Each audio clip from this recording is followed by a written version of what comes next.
میرا نام مبینہ ہے اور میں بہت زیادہ خوبصورت تھی۔ اور بڑی بڑی آنکھیں تھیں، لمبے گھنے بال تھے اور ناک نقشہ کہ جو بھی دیکھے وہ دیکھتا ہی رہ جائے۔ میری ماں ہمیشہ کہتی کہ اللہ نے تمہیں چاند کا ٹکڑا بنایا ہے، تمہارے نصیب بھی چمکیں گے، لیکن میرے نصیبوں میں جو لکھا تھا وہ چاندنی نہیں تھی، وہ تو جیسے اندھیری رات تھی جس میں کوئی چراغ نہیں جلتا۔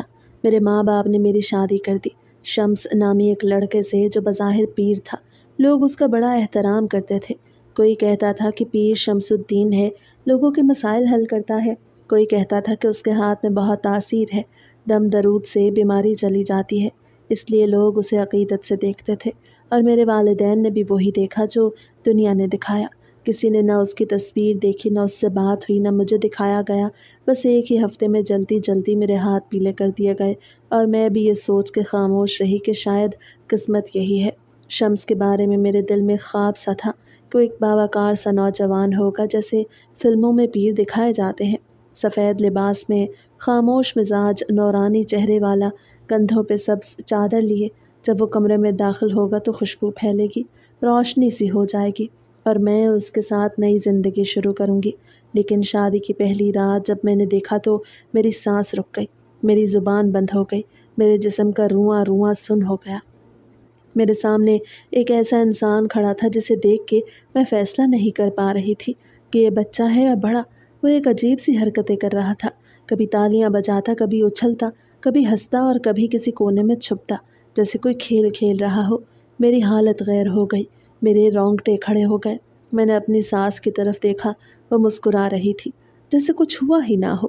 میں نے ہمت کر کے پوچھا کہ ماں یہ کیا ہے، تو وہ بولی کہ کچھ بھی نہیں، بس شادی کی خوشی میں بہت خوش ہو گیا ہے، تھوڑا سا بچپنا ہے، وقت کے ساتھ ٹھیک ہو جائے گا۔ میں کچھ بول نہ سکی کیونکہ بولتی تو طوفان آ جاتا، اور اس وقت میرے ماں باپ دور جا چکے تھے۔ میرے شوہر نے ساری رات نہ مجھ سے بات کی، نہ میری طرف دیکھا، وہ اپنی دنیا میں مگن تھا۔ اور پھر صبح ہوتے ہی میری سانس اسے لے کے کہیں چلی گئی۔ جب وہ واپس آیا تو بالکل خاموش تھا، کھانا کھائے بغیر ہی سو گیا۔ میں اسے دیکھتی رہی، میں نے سوچا شاید آج کا دن عجیب تھا، شاید اگلا دن بہتر ہو، لیکن اگلے کئی دن بھی ایسے ہی گزرے۔ وہ صبح جاتا اور رات کو واپس آتا، اور اس کے ہاتھ میں پیسوں سے بھرا بیگ ہوتا، نوٹوں کی گڈیاں ایسے رکھی ہوتی جیسے کسی بینک سے آئے ہوں۔ میرے ذہن میں سوالات پیدا ہونے لگے کہ اگر وہ بیمار ہے تو ان پیسوں کا اس سے کیا تعلق ہے؟ یہ کسی دم درود کا نتیجہ ہے یا کچھ اور ہے؟ میرے سوالوں کے جواب کوئی نہیں دیتا تھا، ہر بات پہ پردہ ڈال دیا جاتا۔ میری دیورانی نے ایک دن مجھے کہا کہ نوید بھائی یعنی میرے شوہر کے ساتھ ایک بہت بڑا حادثہ ہوا ہے، جس کے بعد وہ ایسے ہو گئے ہیں۔ وہ پہلے بالکل ٹھیک تھے، جوان تھے، خوش شکل تھے، پڑھے لکھے بھی تھے، اور ان کی منگنی بھی طے ہو چکی تھی۔ پھر اچانک کچھ ایسا ہوا کہ وہ بدلے بدلے رہنے لگے، اور ایک دن ان کی حالت یہ ہو گئی۔ میں نے کہا کیا ہوا تھا، تو وہ رک گئی۔ اس کی آنکھوں میں خوف تھا جیسے کوئی بہت بڑا راز چھپا ہو۔ اس نے میری طرف دیکھا اور کہا کہ اگر میں نے کچھ بتایا تو ماں مجھے گھر سے نکال دیں گی، لیکن ایک دن تمہیں سب کچھ پتہ ضرور چلے گا، بس تم برداشت رکھو، سچ تمہیں خود پتہ چلے گا۔ میں اس کی باتیں سن کے مزید الجھ گئی، اور وہ الجھنیں ہر روز بڑھتی جا رہی تھی، کیونکہ کچھ تو ایسا تھا جو چھپایا جا رہا تھا، اور میں وہ سچ جاننے کے لیے بے تاب ہوتی جا رہی تھی۔ میری زندگی ایک قید بن چکی تھی جس کی کنجی کسی اور کے ہاتھ پہ تھی، اور مجھے اس قید میں وہ سب سہنا تھا جو شاید میرے خوابوں میں بھی کبھی نہ آیا تھا۔ ایک دن میری ساس حسب معمول میرے شوہر کو ساتھ لے کے واپس آئی، تو تھوڑی دیر بعد ان کی طبیعت بگڑنے لگی، ان کا رنگ پیلا پڑ گیا اور چکر آنے لگے۔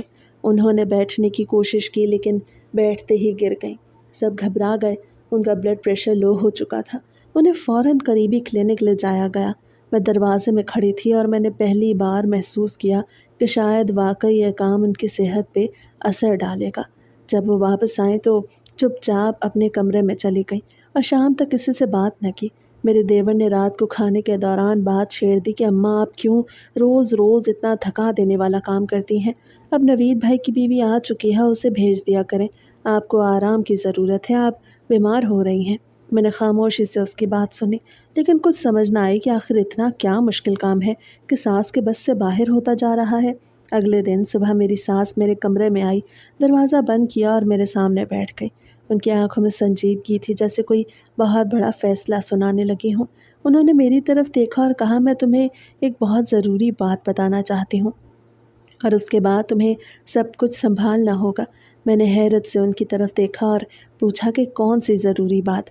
وہ بولی کہ جب میں نوید کی ماں بننے والی تھی تو میرے ایک دشمن نے میرے اوپر کالا جادو کروا دیا تھا۔ میں نے اپنے پیٹ پہ ہاتھ پھیرتے ہوئے دن گزارے اور ہر وقت یہ خوف رہتا کہ نہ جانے کیا ہونے والا ہے۔ جب نوید پیدا ہوا تو وہ بالکل عام بچوں کی طرح تھا، لیکن جیسے جیسے وہ بڑا ہونے لگا تو ہمیں عجیب باتیں محسوس ہونے لگیں۔ وہ اگر کہتا کہ آج بارش ہوگی تو واقعی بارش ہو جاتی، حالانکہ آسمان بالکل صاف ہوتا۔ اگر وہ کہتا کہ فلاں شخص گرنے والا ہے تو وہ واقعی گرتا، اور اگر وہ کسی کی موت کی پیشن گوئی کرتا تو کچھ دنوں میں وہ انسان واقعی مر جاتا۔ یہ سب دیکھ کے ہم لوگ بہت خوف زدہ ہو گئے، لیکن پھر کچھ عرصے بعد لوگ خود ہی آنے لگے اور ان سے بات کرنے لگے، اپنے مسئلے سنانے لگے، اور جب انہیں نوید کے منہ سے ان کا حال اور مستقبل سنتے تو وہ حیران رہ جاتے اور دعاؤں کے ساتھ پیسے دے جاتے۔ شروع میں ہمیں سمجھ نہ آتی کہ کیا کیا جائے، لیکن پھر ہم نے ایک شخص کے ساتھ مل کے شراکت داری کر لی۔ وہ شخص بڑا ہوشیار تھا۔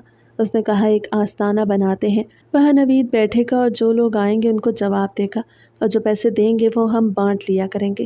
وہ ساری بلڈنگ کے انتظامات دیکھتا ہے، کرایہ، بل، بجلی، پانی، سیکیورٹی، صفائی، یہ سب کچھ اس کے ذمہ ہے، اور ہم صرف نوید کو لے کے جاتے ہیں۔ نوید ایک مخصوص کمرے میں بیٹھتا ہے جس کے آگے جالی لگی ہے۔ لوگ باہر بیٹھتے ہیں اور جب ان کی باری آتی ہے تو وہ اندر آ کے نوید کے سامنے بیٹھتے ہیں۔ نوید ان کے سر پہ ہاتھ رکھتا ہے اور پھر جو اس کا دل کرتا ہے وہ بول دیتا ہے۔ بعض اوقات کچھ نہیں بولتا، صرف خاموشی اختیار کرتا ہے، اور بعض اوقات حیران کن باتیں کرتا ہے۔ لوگوں کو اس کے الفاظ میں تاثیر نظر آتی ہے۔ ان کا یقین بن گیا ہے کہ یہ پیر ہے اور جو یہ کہتا ہے وہ ہوتا ہے، اسی لیے لوگ دل کھول کے پیسے دیتے ہیں، اور ان پیسوں کو سنبھالنا، ان کا حساب رکھنا، نوید کا خیال رکھنا، اس کو وقت پہ پانی پلانا، اس کو کھانا دینا، اس کو باتھ روم لے جانا، یہ سب کام میں کرتی ہوں۔ اور شام کو جب واپس آتے ہیں اور ہم اور وہ پارٹنر پیسے آدھے آدھے بانٹ لیتے ہیں۔ الحمدللہ روزانہ اتنے پیسے بن جاتے ہیں کہ پورے خاندان کا خرچہ چلتا ہے۔ لیکن اب میں بوڑھی ہو گئی ہوں، میرے جسم میں طاقت نہیں رہی۔ نوید کے ساتھ صبح سے شام تک بیٹھنا اور اس کی ہر ضرورت کا خیال رکھنا آسان کام نہیں رہا، اس لیے اب تمہیں یہ سب سنبھالنا ہوگا، کیونکہ تم اس کی بیوی ہو، تمہیں اس کا دھیان رکھنا ہے۔ نوید کے ساتھ صبح سے شام تک بیٹھنا اور اس کی ہر ضرورت کا خیال رکھنا آسان کام نہیں رہا، اس لیے اب تمہیں یہ سب سنبھالنا ہوگا، کیونکہ تم اس کی بیوی ہو، تمہیں اس کا دھیان رکھنا ہے۔ اور یہ بات بھی یاد رکھنا کہ کبھی کبھی اسے دورہ پڑ جاتا ہے تو اسے قابو میں رکھنا پڑتا ہے۔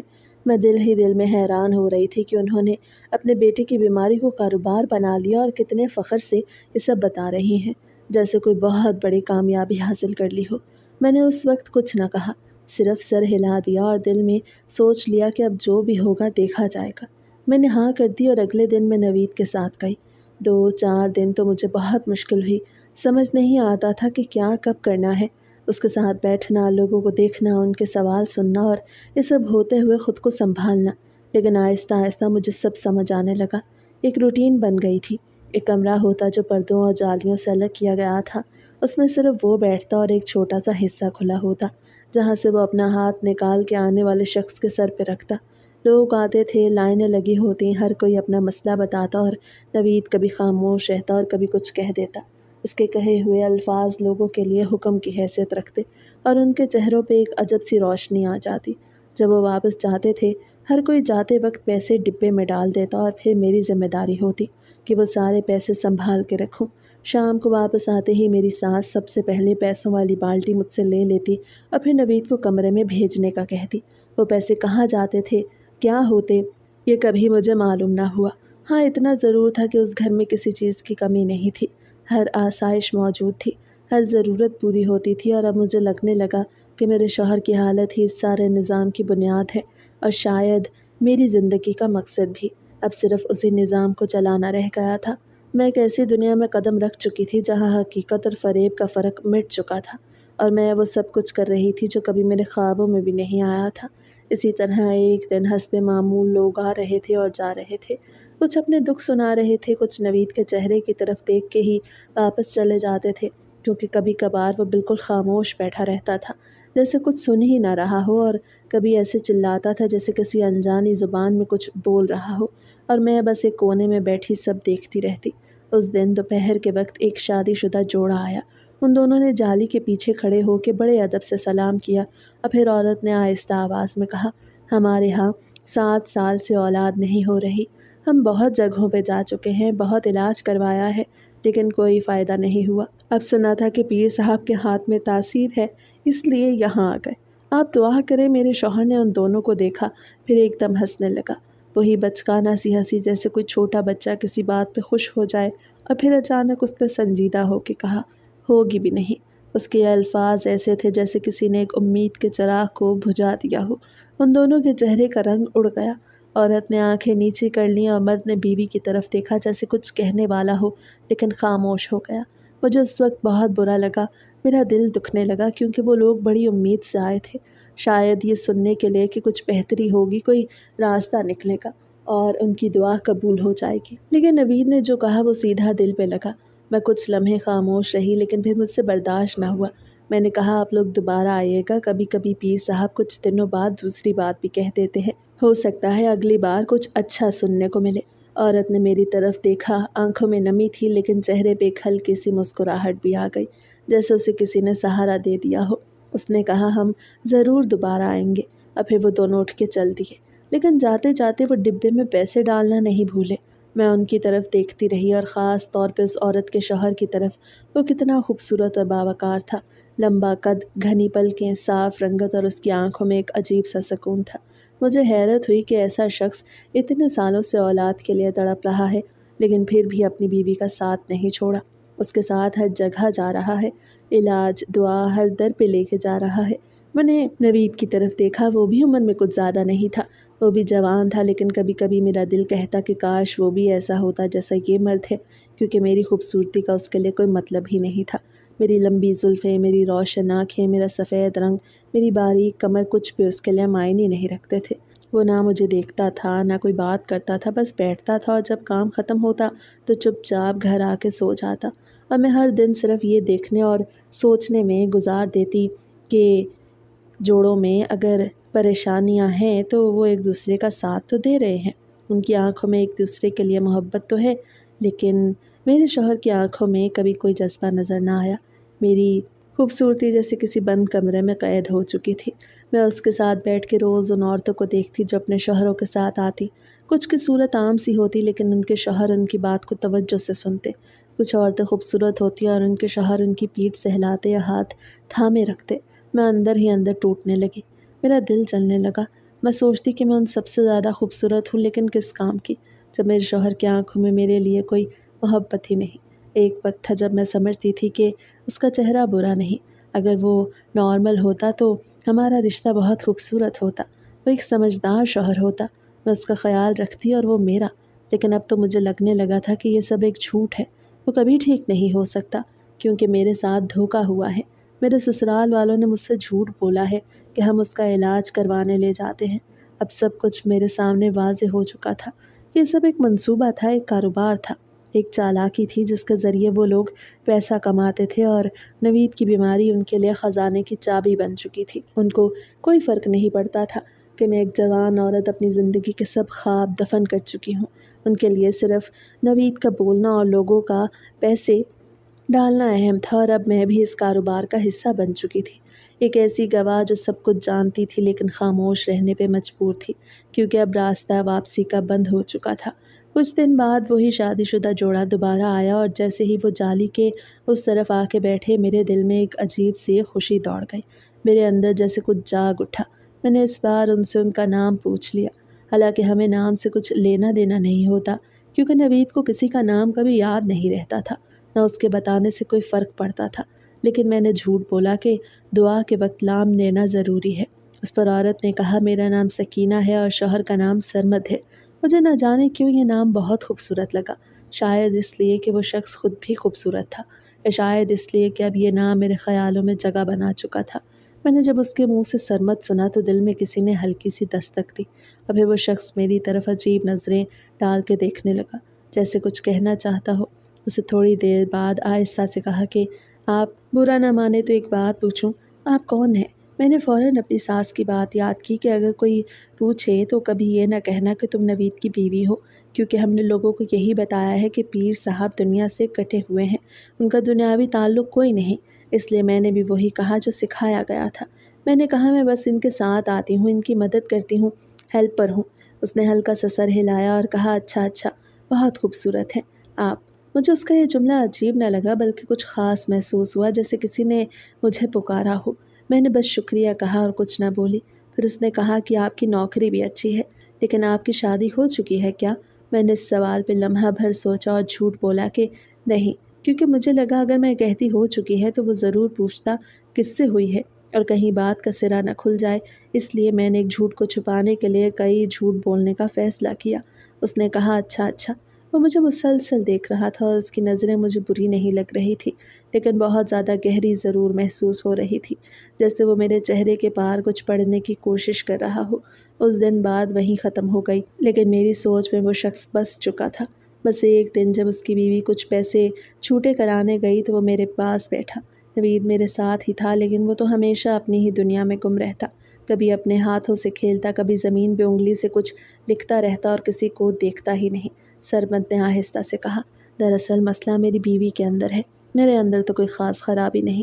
ہم دونوں نے علاج بھی کروایا، ٹیسٹ بھی کروائے، لیکن بات وہی کی وہیں ہے۔ اب میرے لیے بہت مشکل ہو گیا ہے، کیونکہ 7 سال ہو گئے ہیں اور میں بھی ایک انسان ہوں۔ میں بھی باپ بننے کا خواب رکھتا ہوں، لیکن بیوی میری کزن ہے اور بچپن سے ساتھ ہے، اس لیے چھوڑ بھی نہیں سکتا، ورنہ کب کا دوسری شادی کر لیتا۔ میں نے اس کی بات سنی اور بس اتنا کہا کہ اللہ خیر کرے گا، آپ پریشان نہ ہو۔ اس نے ایک ہلکی سی مسکراہٹ کے ساتھ میرے ہاتھ پہ 500 روپے کا نوٹ رکھ دیا۔ میں نے گھبرا کے کہا یہ کیا کر رہے ہیں آپ؟ کہنے لگا کہ یہاں آپ سارا دن بیٹھی رہتی ہیں، پتہ نہیں کچھ کھاتی پیتی بھی ہیں یا نہیں، تو یہ تھوڑا بہت رکھ لیں، کوئی جوس ہی پی لیجیے گا، مجھے اچھا لگے گا۔ میں نے فوراً کہا کہ میں الگ سے کسی سے پیسے نہیں لے سکتی، آپ اپنی مرضی سے جو ڈبے میں ڈالیں وہ اور بات ہے۔ تو وہ ہنسا اور کہنے لگا کہ یہ بھی تو میں اپنی مرضی سے دے رہا ہوں، لیکن میں نے وہ نوٹ اسے واپس کر دیا، کیونکہ مجھے خوف تھا کہ اگر کسی نے دیکھ لیا تو بات نہ بن جائے۔ اس نے بھی زور نہیں دیا، لیکن جب وہ جانے لگا تو مجھے ایک شاپر پکڑا گیا جس میں ایک ٹھنڈا جوس اور کچھ بسکٹ تھے اور ایک چاکلیٹ بھی رکھی تھی۔ میں نے وہ شاپر اپنے پاس رکھ لیا اور دل ہی دل میں سوچتی رہی کہ یہ شخص کتنا مہربان ہے۔ کتنی بار ایسا ہوا کہ دن بھر میں کسی نے میرے لیے کچھ نہ کیا، لیکن اس نے کم از کم مجھے انسان سمجھا، میری موجودگی کو محسوس کیا، مجھے کسی بھی رشتے کا نام دیے بغیر وہ احساس دیا جو کبھی میرے شوہر نے نہیں دیا تھا۔ میں نے شاپر کھولا اور جوس پیا تو دل کو سکون ملا، لیکن اگلے ہی لمحے دل میں ایک گناہ کا احساس ابھرا کہ میں ایک ایسے شخص سے چیزیں لے رہی ہوں جو میرا کچھ نہیں لگتا، اور میرے شوہر کے سامنے بیٹھ کے میں اس کے بارے میں سوچ رہی ہوں۔ لیکن پھر جب میں اس کی طرف دیکھتی جو کبھی کہتا کہ میرے کھلونوں کے ساتھ کھیلو، کبھی کسی دیوار کو گھورتا رہتا، تو میرا دل بھر آتا۔ میں سوچتی کہ یہ شوہر ہے تو کیسا، جس سے نہ بات ہو سکتی ہے، نہ دل کی بات سنائی جا سکتی ہے، نہ کوئی خواب، نہ کوئی محبت، نہ کوئی لمس، نہ کوئی احساس، بس ایک سناٹا، ایک خالی پن جو دن بدن میرے اندر گہرا ہوتا جا رہا تھا۔ اور اسی سناٹے میں سرمد کی آواز گونجتی تھی۔ اس کی نظروں کی شدت مجھے جلاتی بھی تھی اور سکون بھی دیتی تھی۔